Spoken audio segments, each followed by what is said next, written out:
Since the beginning of the day, 117 combat clashes have been recorded on the front line. The situation remains tense in the Lyman, Kostiantynivka, and Pokrovsk directions. This was reported by the General Staff of the Armed Forces of Ukraine. For more on the successes of Ukrainian forces in the Kharkiv region and a detailed overview of the situation on the battlefield as a whole, stay tuned.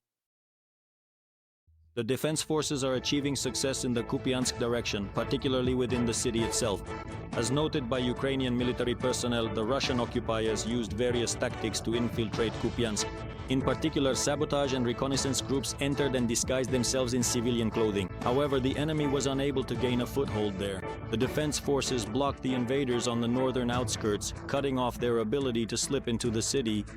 Ukrainian troops have also advanced near several settlements, specifically near RADKIVKA and Kondrashivka, moving toward the Oskil River. This will significantly ease the task for the Ukrainian armed forces units clearing the area of Russian occupiers.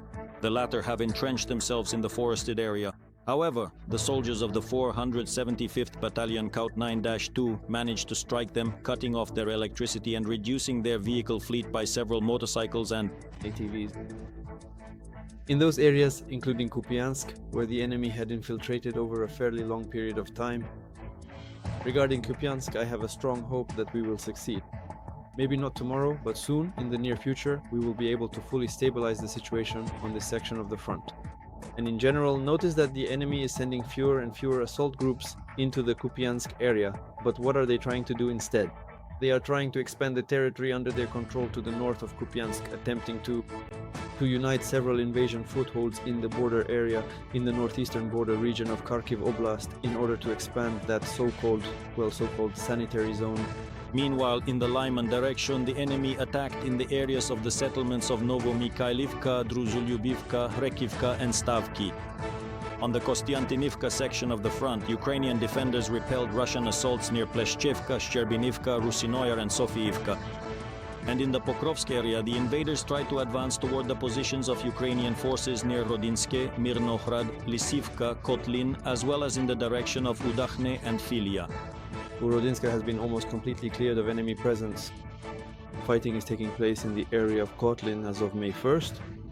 The enemy, using their numerical advantage, will continue trying to break through deeper into our positions, attempting to cut off logistical routes. And here, as they say, the situation is hanging by a thread because it's clear that for the enemy, this section of the front is a priority. The enemy is disregarding the enormous number of losses on this section of the front, but for us, it is extremely important to maintain stability in our defense. And in Pokrovsk itself, soldiers of the 155th Separate Mechanized Brigade, named after Anna of Kiev, discovered and destroyed several mortar crews of the invaders, which they had managed to position on the outskirts of the city. And in its suburbs, fighters from the Phoenix Border Guard Unmanned Aerial Systems Unit destroyed the so-called Turtle tank, which the Russians were using to try to attack the positions of Ukrainian defenders. As a result of the attack, enemy infantry was also eliminated and their logistical routes were cut off. In turn, the soldiers of the POPI RFS group from the 3rd Regiment of the Ukrainian Special Operations Forces delivered precise strikes on Russian equipment in the Pokrovsk direction. Using drones, Ukrainian defenders hit 2 shelters housing MSTAS self-propelled artillery systems and about a dozen vehicles and motorcycles. Meanwhile, the defense forces destroyed a storage and maintenance facility for Russian Orion strike reconnaissance drones in occupied Crimea near the settlement of Kirovsky.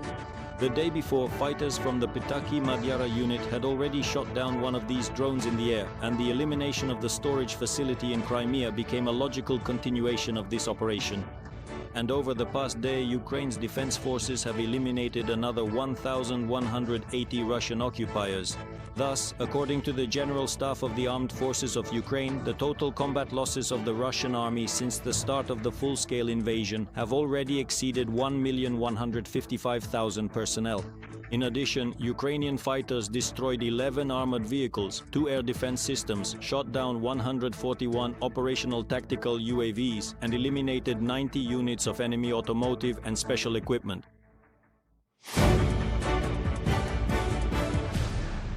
During a working trip to the Zaporizhzhia region, Volodymyr Zelensky held a security meeting with the military command. They discussed in particular air defense of roads, logistics, and the region's critical infrastructure, as well as strengthening engineering structures in the Stepnohersk direction and the evacuation of local residents. In addition, the president met with soldiers of the 17th Army Corps and presented them with state awards. We discussed this in great detail today. Today, we discussed in great detail with the commanders exactly what is needed to strengthen our positions and how to provide more resources to this direction, which is an important one.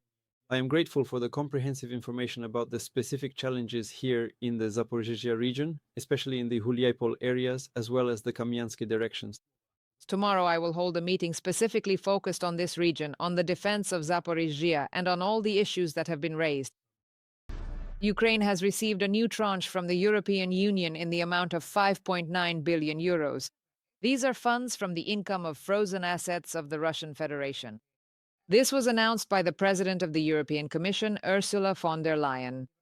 The European Commission is also considering 3 options for providing assistance to the Ukrainian budget for the next 2 years. We will, without a doubt, fulfill our commitments and cover Ukraine's financial needs for the next 2 years. Right now, discussions are underway on how to do this. The first option is to use budgetary resources to raise funds on the capital markets. The second option is to conclude an intergovernmental agreement under which member states would independently raise the necessary capital. The third option is a reparations-based loan backed by mobilized Russian assets. We provide Ukraine with a loan, which Ukraine repays, if Russia pays reparations. This is the most effective way to support Ukraine's defense capability and its economy, and it is the clearest way to make Russia understand that time is not on its side. The finance ministers of the EU member states believe that there is no need to pay attention to Russia's threats against the European Union related to the transfer of frozen Russian assets to Ukraine. And they agree that a reparations-based loan is the most appropriate solution under the current circumstances. This view is also shared by the EU Commissioner for Economy and Productivity, Valdis Dombrovskis.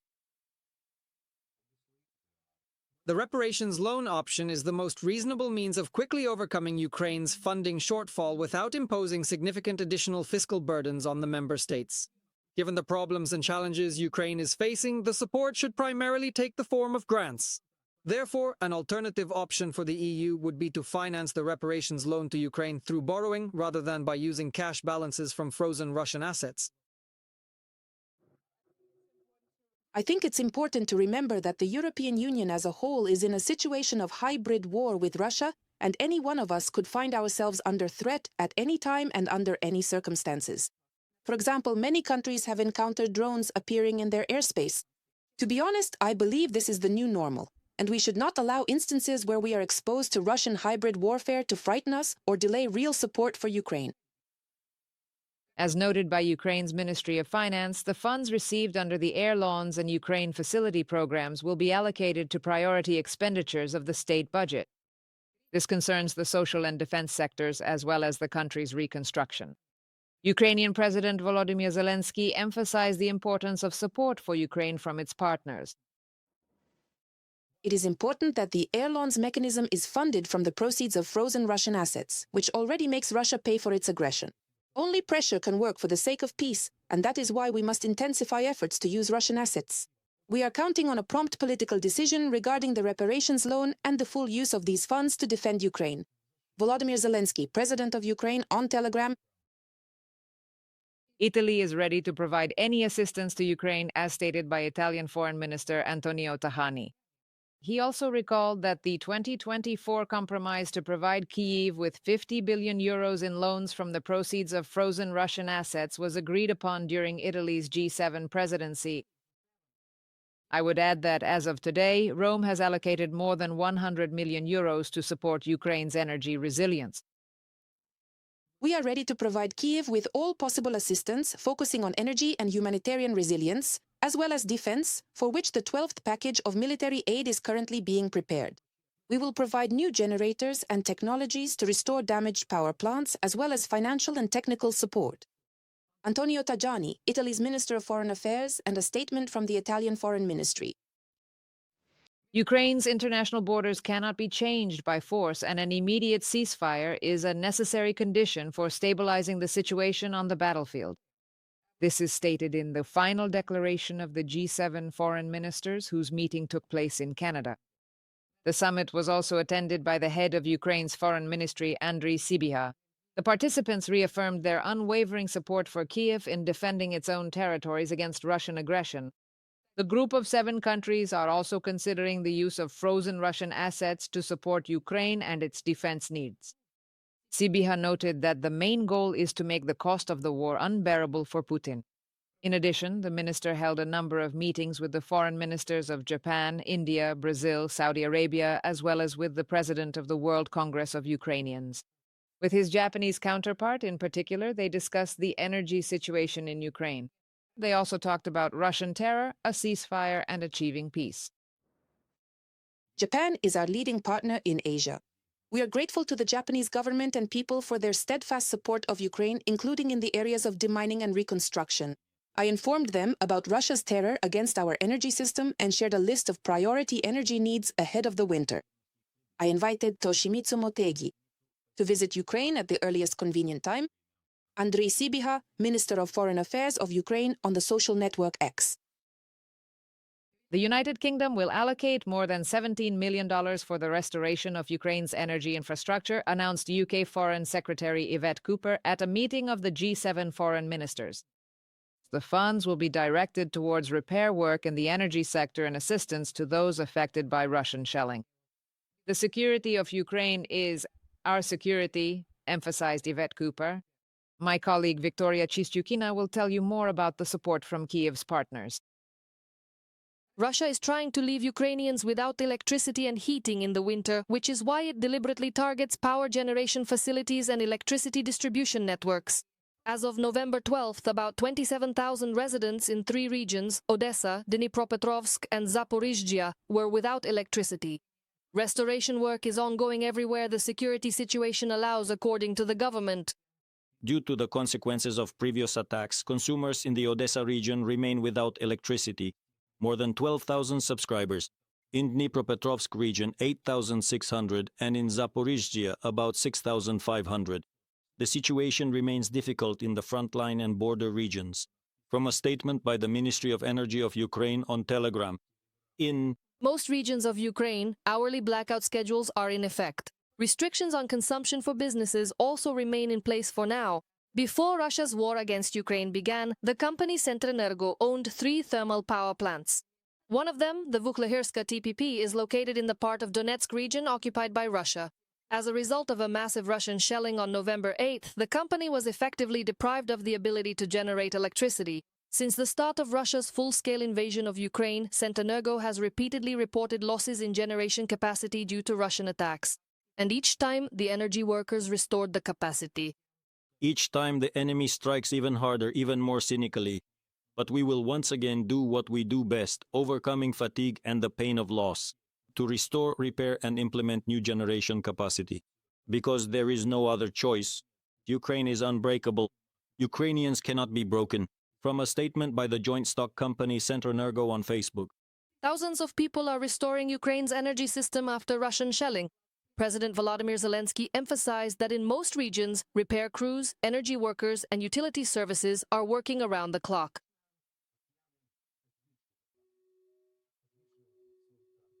The Russians have increased their strikes, ramped up their striking power, and are using more ballistic missiles in their attacks. And this means we need more air defense, greater reserves of equipment, and clearer, more efficient operations in the regions. In the coming weeks, we will have new negotiations to secure greater support for the energy sector. Above all, concrete decisions, necessary funding, and the equipment we need. There are already countries helping us, in particular the nations of Northern Europe, and we are preparing agreements with countries in Southern Europe as well. Berlin will allocate an additional 40 million euros in winter aid for Ukraine. This was announced by Germany's Foreign Minister Johann Wadefull. The funds will be used for humanitarian needs, including repairing heating systems, restoring damaged housing, and supplying generators. We are helping to keep homes warm and lit and ensuring that Russia does not achieve its goal, to break the morale of those defending the country through targeted terrorist attacks on civilian gas and heating systems. Johann Wadiful, Minister of Foreign Affairs of Germany. The United Kingdom will allocate £13 million for repair work in Ukraine's energy sector. This amounts to more than $17 million, according to the UK government. Meanwhile, in Brussels, finance ministers of EU member states intend to discuss ways to attract financial support for Ukraine, Reuters reports, citing sources. One such method is the European Commission's initiative to use frozen Russian assets. Victoria Chistukina for Freedom TV channel.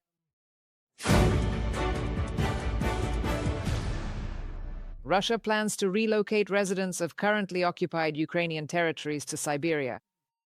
According to the Center for National Resistance, local administrations, schools, and public utilities have already received orders to compile lists of employees for so-called long-term assignments to the Far East and the Angara-Yenisei region. The center notes that this is, in fact, the deportation of people, primarily those who do not have family obligations. According to the Ukrainian side, such actions resemble Soviet-era resettlement practices and are aimed at changing the demographic composition of the occupied territories. A joint military aid package for Ukraine worth $500 million will be funded by Denmark, Estonia, Finland, Iceland, Latvia, Lithuania, Norway, and Sweden. The equipment and ammunition will be purchased from the United States as part of the Pearl Initiative. This was reported by the Alliance's press service. Secretary General Mark Rutte welcomed the partners' decision, noting that this equipment is extremely important as Ukraine enters the winter months and any assistance is needed on the battlefield. Troops from European countries took part in large-scale NATO exercises. They are taking place in Romania.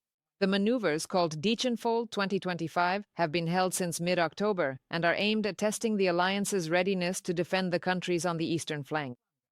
As part of the exercise, rapid deployment of troops to Romania and Bulgaria is being practiced in the event of a possible attack. About 2,500 French military personnel are involved in the maneuvers, as well as contingents from Poland, Spain, Portugal, and North Macedonia. NATO emphasizes that the exercises are purely defensive in nature. Canada has expanded its sanctions lists. Among other things, another 100 vessels from the Russian Shadow Fleet have come under restrictions. This was reported by the head of the Canadian Foreign Ministry. Anita Anand assured that Ottawa will continue to support Kyiv and is ready to introduce new restrictions in coordination with its partners. The Canadian sanctions also targeted 13 individuals and 11 organizations who are involved in the Russian drone program, as well as several companies engaged in liquefied natural gas. For the first time, Canada has imposed restrictions on organizations that provide cyber infrastructure for Russian hybrid attacks on Ukraine. Larissa Petruk will tell you more in detail. A record volume of oil has accumulated in tankers around the world, with nearly 1 billion barrels sitting idle. Since the end of August, this figure has increased by about 40%. Almost all of this oil comes from Russia, Iran, and Venezuela. The combination of Western sanctions and effective strikes by Ukraine's defense forces on Russian oil refineries has caused a systemic crisis in Russia. There is literally nowhere for them to process the raw materials themselves. There is no one to sell to. It is likely that some of the oil is being redirected to export terminals as a result of Ukraine's attacks on Moscow's oil infrastructure, in particular on oil refineries. Meanwhile, this is unprecedented. Temporary Western measures to restrict buyers of Russian oil are resulting in some shipments not being unloaded, with Indian refineries clearly refraining from accepting cargoes and China apparently not ready to fill this gap. U.S. sanctions against Russia's two largest oil producers, Rosneft and Lukoil, have made trading their oil even more difficult. Drones regularly strike major refineries in the Federation.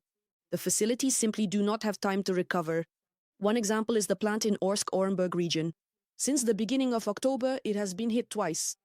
It is known that the plant has suspended operations at least until the end of the week. The nominal capacity of Orsk Oil Refinery is 5,760,000 tons of crude oil per year. The plant supplies more than 40% of the regional market for light petroleum products and delivers products to neighboring regions. According to Reuters sources, in recent months the plant has been operating at about 13,000 tons per day. Therefore, during the downtime, the volume of lost primary refining capacity will amount to about 70,000 tons, from a publication by the Moscow Times. In October, tax revenues from oil sales in the Federation fell by almost a quarter year-on-year. As of the end of September 2025, due to drone strikes, the Russian oil industry was losing up to $65 million a day, according to calculations by American experts. And judging by the official statements of Ukraine's military and political leadership, Kyiv does not plan to stop and is expanding the geography of its strikes. This year, for the first time since the beginning of the war, there has been a noticeable decline in Russian oil production and refining. This year, for the first time since the beginning of the war, there has been a noticeable decline in Russian oil production and refining. Oil and gas revenues for the Russian budget are shrinking, and by the end of this year, Russia will lose at least $37 billion in budget oil and gas income. And Russian oil companies, as well as the energy sector as a whole, are losing tens of billions of dollars more. All of this limits the Russian war machine. Both conventional sanctions against Russia and Ukraine's long-range sanctions are working effectively. Volodymyr Zelensky, President of Ukraine, on Telegram. Meanwhile, Washington has reported that the United States has almost exhausted its options when it comes to new sanctions against Russia. The plan is to work on enforcing the restrictions together with Europe. From our side, there is little left that could still be subjected to sanctions. I mean, we've struck at the major oil companies, which is what everyone was demanding.